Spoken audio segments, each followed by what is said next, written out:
morning. We are in Ezra chapter 6.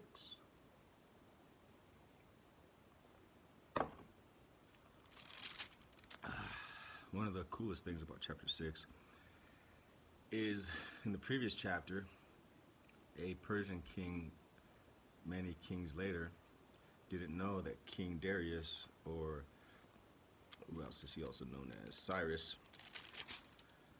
had proclaimed that the temple of God would be rebuilt.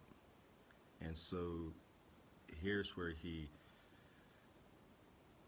calls, not him, but this is where the Babylon king calls for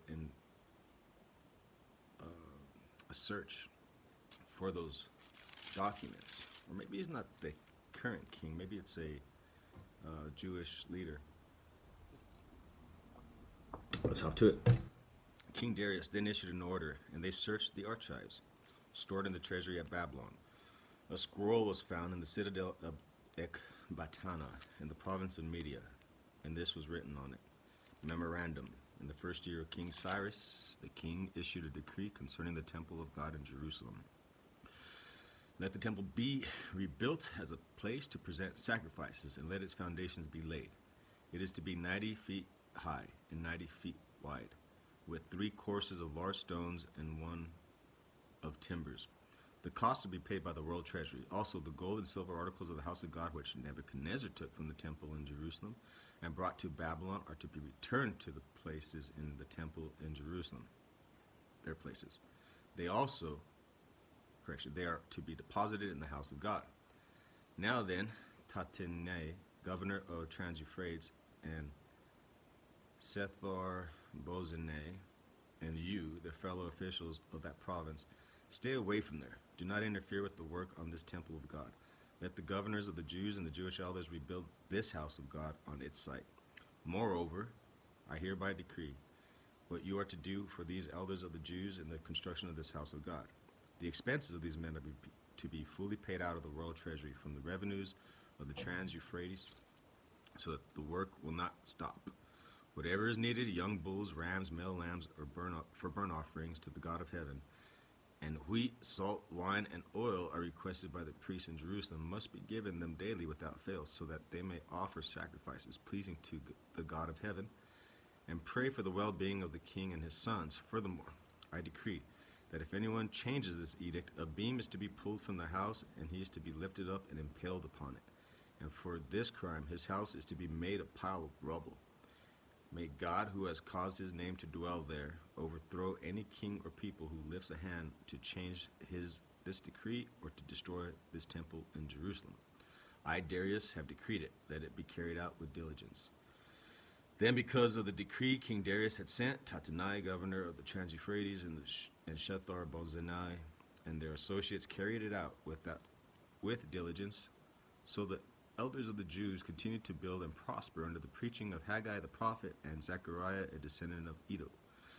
They finished building the temple according to the command of God of Israel and decrees of Cyrus, Darius, Artaxerxes, and kings of Persia.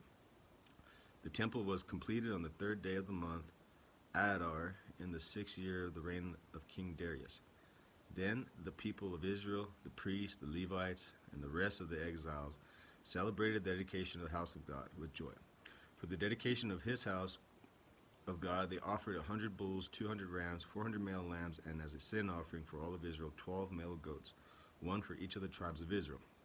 And they installed the priests in their divisions and the Levites in their groups for the service of God at Jerusalem, according to what is written in the book of Moses. On the 14th day of the first month, the exiles celebrated the Passover. The priests and Levites had purified themselves and were all ceremonially clean. The Levites slaughtered... Go outside! Go outside! Go!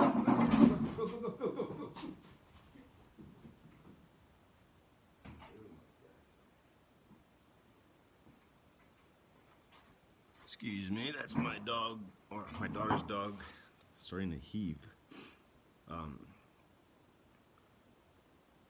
So the Israelites who had returned from the exile ate. Okay, the Levites slaughtered the Passover lamb. Correction. Let's go ahead and start from the first of that paragraph. On the 14th day of the first month, the exiles celebrated the Passover. The priests and Levites had purified themselves and were ceremonially clean. The Levites slaughtered the Passover lamb for all the exiles, for the brothers, the priests, and for themselves. So the Israelites who had returned from the exile ate it, together with all who had separated themselves from the unclean practices of their Gentile neighbors in order to seek the Lord, the God of Israel. For 7 days they celebrated with joy the feast of unleavened bread, because the Lord had filled them with joy by changing the attitude of the king of Syria, so that he assisted them in the work on the house of God, the God of Israel.